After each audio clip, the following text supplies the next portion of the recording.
Bonjour tout le monde et bienvenue à Règles de Pouilleux. Aujourd'hui, on va apprendre à jouer à Pop Story. Pop Story est un jeu de marché, de bourse, acheter et vendre des pop au meilleur prix possible pour devenir un magnat de la glace.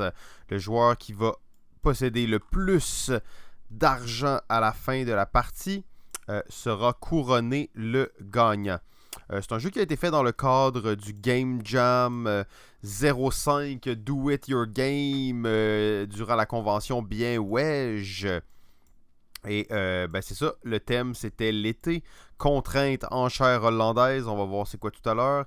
Et finalement, le jeu devait tenir sur 5 pages, règles et fichiers imprimables compris. Là, bien entendu, c'est la version Tabletop Simulator qu'on regarde. Donc, c'est un gros jeu de marché, mais très simple et très économique dans son matériel.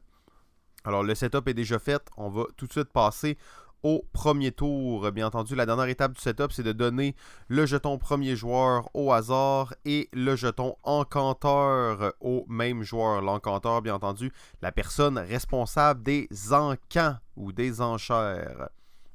Alors, le jeu va se jouer, vous avez une aide de jeu ici, on va jouer 4 rondes. 4 rondes. Ah, l'autre étape qu'il faut faire aussi, c'est retirer la première carte au hasard du paquet marché. On en utilisera seulement 4. On va en tourner une par ronde quand il n'y en aura plus. C'est la fin du jeu. Donc, phase 1, l'enchère hollandaise. Nouvel arrivage, on va piocher 6 tuiles pop au hasard et l'encanteur va en choisir 4. Bon, là, je vais y aller un peu au hasard. 4 qui vont être mises à l'enchère. Pour déterminer le coût de départ de l'enchère, on va regarder leur valeur. Alors, leur valeur, vous voyez ici, on a un tableau de marché où les couleurs vont se déplacer comme ça. 1, 2, 3, 4, 5, 6, 7, 8, 9, 10, blablabla. Et au bout de chaque rangée, on a la valeur qui équivaut à la rangée. Donc, les mauves en ce moment valent 2, les jaunes 3, 4, 5. Donc, nous ici, on aurait 2 mauves 4, les jaunes 3, 7 et 5, donc 12. Alors, ce lot vaut 12. Maintenant, comment ça va fonctionner? Il reste une dernière étape. L'encanteur va choisir secrètement. Vous pouvez mettre votre argent dans votre petit endroit secret. Alors, l'encanteur va choisir secrètement un montant qu'il va mettre ici. Et ça, c'est sa mise à lui sur l'enchère. Les enchères hollandaises, comment ça fonctionne? Ce sont des enchères qui décroît au fil du temps. Alors, le prix de départ était 12. Alors, on va faire à toutes les secondes, on va décroître. Donc, l'encanteur va commencer 12, 11, 10, 9. On va continuer comme ça à descendre jusqu'à ce qu'un des joueurs dise « Oui, moi je le veux ». Alors, au prix auquel l'enchère était rendue. Si ça se passe comme ça, le joueur paye l'encanteur et prend le lot qu'il met tout simplement dans sa petite réserve ici à côté de lui. Donc ça, c'est pas plus compliqué. Maintenant, si on atteint, mettons que l'encanteur avait mis 7 dans sa petite mise personnelle, l'argent est public, désolé. L'argent est toujours public, mais pas l'argent que vous mettez ici. Donc, une fois que, si on atteint 7, eh bien, c'est l'encanteur qui emporte, paye la banque et remporte le lot par lui-même. L'encanteur, la seule règle par rapport à ça, c'est qu'il doit au moins, s'il veut faire cette enchère secrète, il faut au moins que ce soit un de moins que l'enchère de départ. Donc là, on commençait à 12. Il n'aurait pas pu mettre 12, mais il aurait pu mettre 11. Donc, il faut au moins qu'il ait laissé une chance pour les joueurs d'acheter. Si deux joueurs disent oui en même temps, c'est l'encanteur qui va trancher. Donc, ça, c'est pour l'enchère. Une fois que l'enchère a été faite, on passe le jeton encanteur au prochain joueur. On refait la... Ben là, il y aurait 4 tuiles. Les 4 tuiles auraient été achetées par le joueur rouge ici. On remet 6 tuiles. Et on reprend une enchère comme ça. On va faire une enchère par joueur jusqu'à ce que ça revienne au jeton premier joueur. Et en fait, ça sonne la fin de la phase 1 de la ronde 1. Alors, phase 2 de la ronde 1. Alors, tous les joueurs auraient quelques petites choses devant eux. On va juste faire un exemple. On va prendre quelques tuiles supplémentaires. Hop, hop, hop, hop. Et disons que lui, ce joueur avait ces tuiles-là. Alors, les joueurs, qu'est-ce qu'ils vont faire à ce moment-là? C'est qu'ils vont assembler leur pop. Alors, un pop, comment ça s'assemble? Il y a deux types de pop. Il y a les pop simples, une couleur placée comme ça, et il y a les pop doubles, deux couleurs, comme ça ici. On ne peut pas faire un pop double d'une même couleur, on est obligé de le faire comme ça. Et on va empiler les pops de la même sorte. Alors, vous pouvez faire seulement une sorte de pop par tour. Alors, sûrement que le mauve, lui, le joueur rouge déciderait de faire deux pops simples mauves. Ici, on est un peu mal barré. On a un de chaque couleur. Alors, on peut regarder qu'est-ce qui vaut le plus cher. Alors, probablement qu'il ferait un pop comme ça. Vous allez comprendre après, mais là, je vais juste faire l'exemple. Ici, on a un joueur qui a une main assez. Et là, c'est ça. Là, on va voir les pops empilés. Alors, il fait ça comme ça. Et il peut en faire deux de cette sorte, de ce type de pop qu'il a inventé. Et ici, on a une situation similaire et on peut voir, dans le fond, ce joueur-là ne pourrait pas faire mauve et ça ici parce que c'est pas le même type de pop que celui d'en dessous. Mais il est chanceux, il y en a un d'extra, alors il peut se faire un pop double comme ça. Et les joueurs, à la même occasion, vont investir dans la publicité. Comment ça fonctionne, investir dans la publicité? Ils vont prendre de l'argent équivalent au chiffre qui est là, et le mettre sur le chiffre. Comme ceci. Alors là, dans le fond, ben là, ça sera un peu bizarre. On va plutôt le faire comme ça ici. Et lui, il investit sur le mauve. Mettons que lui, il n'en met pas. Lui, il investit sur le vert. Il va mettre 4. 1, 2, 3, 4. Et le joueur ici va mettre, mettons, 5 sur le jaune. Toute cette phase-là se fait secrètement. Alors, vous pouvez, si vous êtes sur Tabletop Simulator, tout simplement, vous créez une zone hidden, le temps de faire ça. Comme ça va cacher aux autres joueurs ce que vous êtes en train de faire. Dans la vraie vie, vous pouvez simplement cacher avec votre main. Ce plateau-là est tout petit. Donc, ça se cache assez bien qu'une main. Sinon, avec votre bras, c'est pas plus compliqué. Alors, on a fait la phase 1, assemblage, la phase 2A, excusez-moi, assemblage et publicité.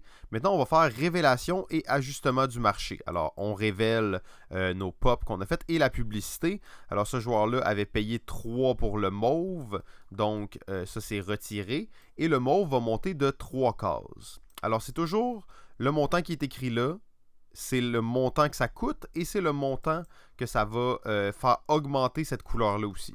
Donc, lui avait rien payé. Lui avait payé 4 pour le vert. 1, 2, 3, 4. Et lui avait payé 5 pour le jaune. 1, 2, 3, 4, 5. Alors, il a même augmenté de valeur. C'est bien entendu des rangées de 5. Alors, vous pouvez faire moins 5 plus 5. Vous faites juste monter où il est exactement. Donc, si lui montait de 5, il arrive ici. Mais ça, c'est juste des petits trucs pour aller plus vite. Bien entendu, on n'oublie pas de payer ça à la banque, toujours. On a une petite banque ici, les 1, les 5, les 10 et les 20. Dernière étape, on va tirer la première carte marché. Et on va faire les ajustements. Oh, et là, on arrive en pleine récession. Alors, le jaune, 1, 2, 3, 4, 5, 6. Le vert, 1, 2. Le mauve reste stable. Et le rouge monte de 6 cases. 1, 2, 3, 4. Et là, on a l'air d'être à la fin. Mais vous voyez ici ce symbole. Alors, dans Pop Story, l'économie est complètement tordue. Ce qu'on va appeler une économie circulaire et très volatile. Alors, on est là à 4. Vous voyez, si je dois continuer plus loin, j'arrive sur le 1. Alors, ça fait 1, 2, 3, 4, 5, 6. Même chose dans l'autre sens. Si je devais diminuer 1, 2... Alors, ça vient de passer de 5 à 1. C'est un crash dans l'économie de la pastèque, comme on dit par chez nous. Alors, on a révélé la carte marché. Maintenant, il nous reste la phase 3 de la ronde 1, c'est la vente. Vous voyez ça dans le bas de la carte. Vente. La vente en partant... Excusez-moi, j'ai juste oublié de vous dire qu'à ce moment-là, précisément, à la fin de la phase de marché, on doit échanger le jeton premier joueur et le donner au joueur qui possède le moins d'argent. Donc, c'est lui ici. En cas d'égalité, c'est l'encanteur qui décide. Donc, on passe le jeton encanteur et le jeton premier joueur au joueur qui possède le moins d'argent. Et là, on va vendre des pops. Comment ça marche, vendre des pops? On vend un pop donc par tour de jeu. Alors, lui vendrait un pop ici double. Alors, un pop qui vaut 2 et 2.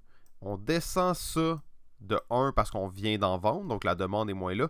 Et on prend 4$ parce que j'ai vendu un pop mauve. Ben, en fait, c'est un pop double. Donc, ça vaut 2$ chacun. Alors, un mauve, un jaune. On passe au suivant. Un mauve seulement.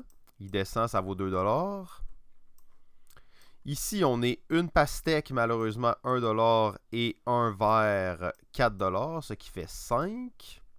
Oups, 5 seulement, pas plus. Ici, on a un cas similaire, alors 4$ et malheureusement encore 1$, mais là, remarquez qu'il vaut maintenant 5$. Mais bon, peu importe, c'était 1 plus 4, donc 5. On continue en ordre de tour comme ça. Alors, un mauve, 2$, un jaune, 2$, ce qui fait 4. Alors, on va prendre un 5, on va remettre 1 dans la banque. Ensuite, on a ici le joueur, il vend un mauve pour 2$. Ce joueur-ci n'a plus rien à vendre, il passe son tour et on continue. Alors, celui-ci se fait 4$ et 5$. Alors, ça, c'était très payant. Prendre un 10, remettre un 1. Parce que, bien entendu, la pastèque était revenue à un prix respectable. Tous les pops qui sont vendus sont remis dans le sac et rebrassés. Bon, l'argent, bien entendu, va retourner aussi dans les petits paniers. Et dernière étape de jeu, c'est de payer pour notre réserve. Alors, ça coûte 1$ par pop en réserve, par tuile en réserve. Ici, on a 2 tuiles, alors ça nous coûterait 2$. Ici, on n'a aucune tuile, ça nous coûterait rien du tout. Ici, on a une tuile, 1$. Et ici, on a 2 tuiles, 2$. Maintenant, on a fait une ronde de jeu complète. On reprend à la phase d'enchère hollandaise ici avec ce joueur-ci. On va faire un tour de table.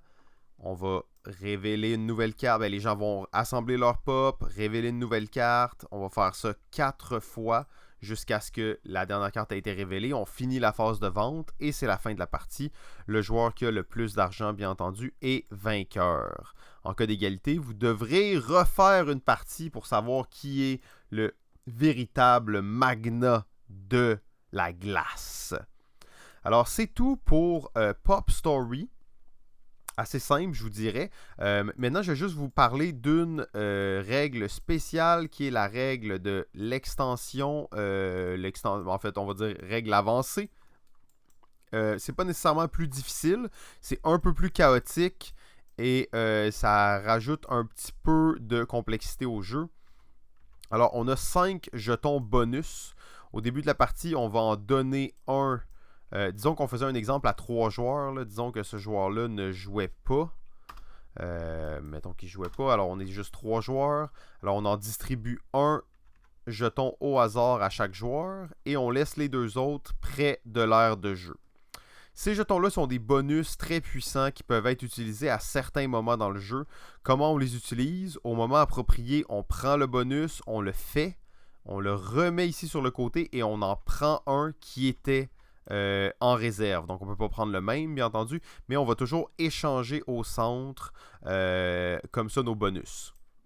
Les bonus, on va les regarder. Sont pas très compliqués, mais sont assez forts. Donc, premier bonus, c'est celui-là, lot 1 à 6.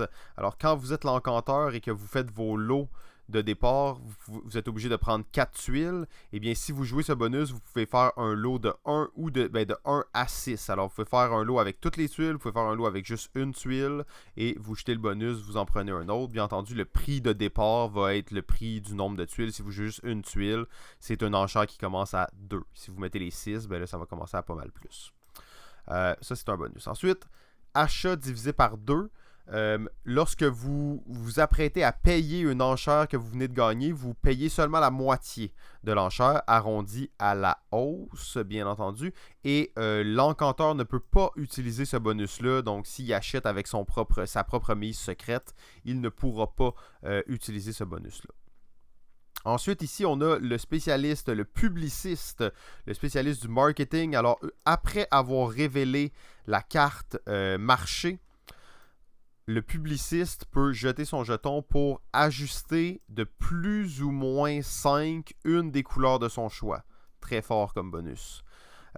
Finalement, on a la vente x2. Un joueur peut vendre un pop double ou simple. Bien entendu, on va toujours parler d'un pop double ou simple. Alors, il pourrait vendre son pop pour le double du prix. Et finalement, échange à la fin du tour. Vous savez, on a des choses en réserve comme ça. Eh bien, vous pouvez, si vous avez le jeton échange, les jeter et en prendre le même nombre de votre choix. Alors, vous allez vraiment dans la pioche et vous allez chercher ceux que vous voulez. Vous pourriez jeter 4 comme ça pour prendre 4 pastèques. C'est comme vous le sentez. Alors, vous pouvez vraiment aller chercher n'importe quoi. Alors, ça, c'est les 5 jetons bonus. Ça rajoute quand même un élément chaotique au jeu, mais c'est bien intéressant, surtout si vous avez joué déjà quelques parties. Ça va vous permettre de rajouter une espèce de tension supplémentaire dans le jeu qui est déjà très tendu.